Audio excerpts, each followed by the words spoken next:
सो है गाइस, कैसे हैं आप सब। आई होप आप सब ठीक होंगे, अच्छे से होंगे। सो आज हम एक इम्पॉर्टेंट टॉपिक के बारे में डिस्कस करेंगे। एक इम्पॉर्टेंट कन्फ्यूजन है बहुत सारे नीट एस्पिरेंट्स में, तो इसके बारे में हम डिस्कस करेंगे। जो भी यूटी जम्मू एंड कश्मीर या यूटी लद्दाख के कैंडिडेट्स हैं जो नीट में अपीयर हुए हैं, अब रिज़ल्ट का वेट कर रहे हैं और उसके बाद काउंसलिंग होगी। काउंसलिंग में आपको कॉलेज एंड कोर्स अलॉट होगा, that is MBBS and BDS। और भी कोर्सेज हैं लाइक आयुष कोर्सेज हैं, BUMS, PAMS, BHMS and BPT।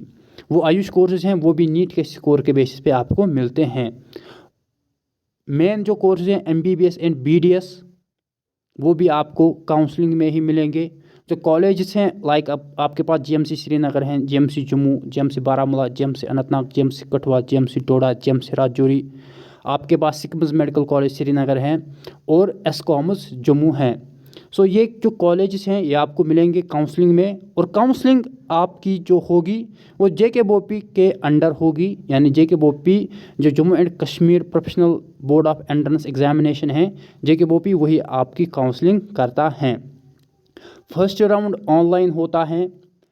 तो जो मेन कन्फ्यूजन है यहाँ पर आप देख सकते हो कि जब आप लोगों ने नीट का एप्लीकेशन फॉर्म सबमिट किया ऑनलाइन, तो वहाँ पर बहुत सारे ऑप्शंस नहीं थे। जो कि यहाँ पर Jammu and Kashmir reservation rules हैं, उसमें यहाँ पर बहुत सारी कैटेगरीज हैं जिनको रिजर्वेशन मिलती हैं। सो यहाँ पर आप देख सकते हो आपके पास SC कैटेगरी है, ST हैं, ALC हैं, CDP हैं, JKPM हैं, PSP हैं, RBA हैं, SP, बहुत सारी कैटेगरीज हैं। तो इनका ऑप्शन वहाँ पर नहीं था जब आप लोगों ने नीट का एप्लीकेशन फॉर्म सबमिट किया। वहाँ पर ऑप्शंस थे कुछ लाइक ओपन मेरिट था, आपके पास वहाँ पर OSC था, तो कुछ गिने चुने ऑप्शंस थे वहाँ पर। और जो Jammu and Kashmir reservation rules के मुताबिक बहुत सारी कैटेगरीज हैं, वो सभी ऑप्शंस वहाँ पर नहीं थे। तो जैसे कि यहाँ पर एक स्टूडेंट ने क्वेश्चन किया है इसी के रिगार्डिंग कि नीट के एप्लीकेशन फॉर्म सबमिट करते वक्त मैंने जनरल रखा है क्यों, और आज मेरे पास EWS कैटेगरी सर्टिफिकेट हैं, क्या मैं इसकी जो बेनिफिट्स हैं क्या मैं ये ले सकता हूँ काउंसलिंग के टाइम। तो एब्सोल्युटली यस, आप ले सकते हो, लेकिन यहाँ पर आपको 2-3 पॉइंट्स पहले जानने हैं। तो अभी तक आप लोगों ने नीट का जो पेपर हैं वो आप लोगों ने लिखा है, अब आप रिज़ल्ट का वेट कर रहे हो। तो रिज़ल्ट NTA यानी नेशनल टेस्टिंग एजेंसी आप जो होती हैं वही डिक्लेयर आपका रिज़ल्ट करेगी। उसके बाद आपका जो फोकस है वो JKBOP पे आपको रखना है। सो फिर आपको JKBOP की ऑफिशियल वेबसाइट उसको कंटिन्यूसली चेक करना है। उसके बाद आपको सब कुछ JKBOP के अंडर हैं। तो उसके बाद रिज़ल्ट निकलने के बाद JKBOP आपका रोल नंबर वाइज लिस्ट एक निकालेंगी। क्या रोल नंबर वाइज आपका एक लिस्ट रिलीज़ करेंगे JKBOP।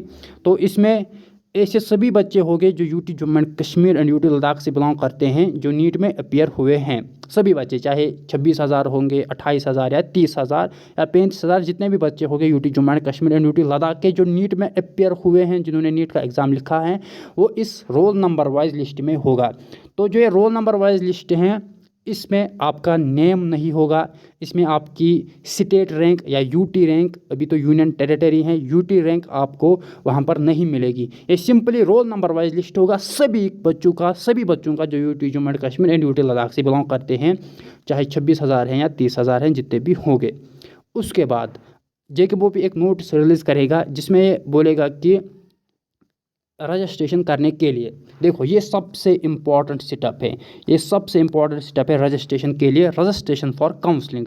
ओके, सो एक नोटिस रिलीज होगी रजिस्ट्रेशन फॉर काउंसलिंग। तो यहाँ पर ये इम्पॉर्टेंट स्टेप है, यहाँ पर आपको ऑनलाइन रजिस्ट्रेशन करनी है JKBOP की ऑफिशियल वेबसाइट पे। तो यहाँ पर आपको अपनी जो कैटेगरी है वो मेंशन करनी है। तो इस पॉइंट पे जब रजिस्ट्रेशन आपको करनी है, यहाँ पर सभी कैटेगरीज मेंशन की होगी, like SC, ST, ALC, RBA, CDP, JKPM, PSP, SP, जो भी कैटेगरीज हैं, जिस भी कैटेगरी से आप बिलोंग करते हो, EWS हो, जो भी, या ओपन मेरिट, जो भी आपकी, या कोई अगर फिजिकली चैलेंज्ड हैं, तो सभी कैटेगरीज मेंशन की होगी। इस ऑनलाइन रजिस्ट्रेशन के टाइम आपको मेंशन करना है, और यही कैटेगरी आपकी कंसिडर होगी काउंसलिंग के टाइम। तो जो भी आपने अभी तक नीट के एप्लीकेशन फॉर्म में लिखा है वो कंसिडर नहीं होगा, जो भी आपने लिखा है। सो कंसिडर क्या होगा, जब आपको रजिस्ट्रेशन करनी होगी JKPOP की ऑफिशियल वेबसाइट पे, वहाँ पर जब आप रजिस्ट्रेशन करोगे वहाँ पर जो भी आप कैटेगरी मेंशन करोगे वही आपकी कंसिडर होगी। और जब आप कोई भी कैटेगरी मेंशन करोगे, फॉर एग्जांपल आप EWS मेंशन करोगे ऑनलाइन रजिस्ट्रेशन के time for counselling, okay, online registration for counselling, तो इस टाइम जो भी आप कैटेगरी मेंशन करोगे उसका वहाँ पर डॉक्यूमेंट भी अपलोड करना होता है। DOB भी अपलोड करनी पड़ती हैं, डोमिसाइल सर्टिफिकेट अपलोड करनी है, अगर आपकी कोई कैटेगरी है लाइक जो भी रिजर्व कैटेगरी हैं वो अपलोड करनी पड़ती हैं, 12th मार्कशीट अपलोड करना पड़ता है, नीट का स्कोर कार्ड अपलोड करना पड़ता है। उसके बाद आपका जो मेरिट लिस्ट है वो रिलीज़ होगा। ओके, इंपॉर्टेंट पॉइंट्स हैं जो आपको यहाँ पर ध्यान में रखने हैं। उसके बाद आपका मेरिट लिस्ट रिलीज़ होगा, तो मेरिट लिस्ट में आपका यहाँ पर अब नाम भी होगा। जो बच्चे रजिस्ट्रेशन करेंगे अब आपका नाम भी होगा किसमें, मेरिट लिस्ट में। एक तो नाम होगा, दूसरी बात पेरेंटेज भी होगी। उसके बाद यहाँ पर आपको इस टाइम स्टेट रैंक या UT रैंक पता चल जाएगी, आपकी स्टेट रैंक या UT रैंक क्या है।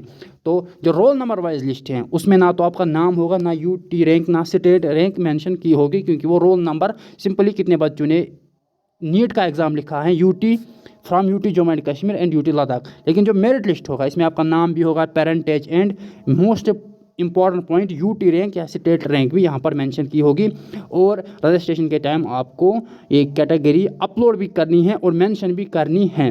सो एक अच्छा सेटअप है जो ये रजिस्ट्रेशन सेटअप है, इसमें आपको मेंशन करनी है जिन बच्चों ने नीट के एप्लीकेशन फॉर्म में जो भी आप लोगों ने लिखा है वो मैटर नहीं करता है। रजिस्ट्रेशन के टाइम जब आप ऑनलाइन काउंसलिंग के लिए रजिस्ट्रेशन करोगे JKPOP की ऑफिशियल वेबसाइट पे, वही फिर मैटर करता है। आई होप कि आपको ये क्लियर हुआ होगा।